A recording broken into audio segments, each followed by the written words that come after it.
C'est une des résolutions de ce début d'année, arrêter de fumer. Bonne idée, hein, lorsque l'on sait que rien qu'en Belgique, plus de 15 000 personnes meurent chaque année des suites du tabagisme. Alors il existe de nombreux moyens pour arrêter, parmi lesquels la cigarette électronique. Elle est là depuis plusieurs années, mais est-elle efficace et elle-même sans danger? Réponse nuancée avec Anne Goderniou. L'impression de fumer, mais sans tabac et sans goudron, c'est la cigarette électronique. Caroline a fumé pendant 16 ans, mais il y a quelques mois, elle a décidé d'arrêter. Pour elle, la cigarette électronique est le substitut parfait. Je continue à fumer, sauf que c'est beaucoup moins dangereux pour la santé.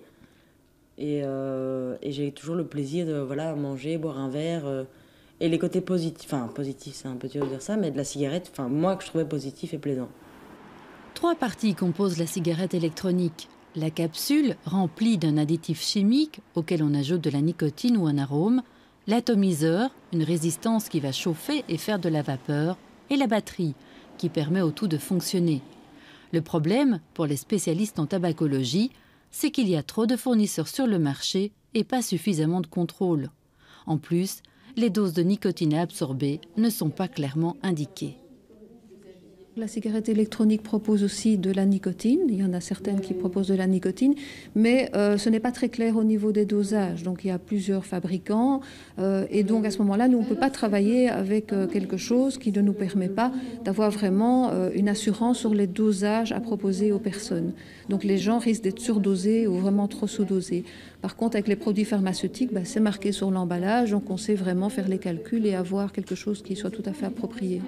Aujourd'hui, aucune étude sérieuse concernant les effets de la cigarette électronique n'a été validée. Elle n'est pas considérée comme un médicament. Certains y voient davantage une façon de fumer sainement. Ça reste une dépendance de quelque chose, donc de toute façon, ce serait bien de supprimer. Maintenant, quand j'y arriverai, ça je sais pas. Je sais pas vous dire.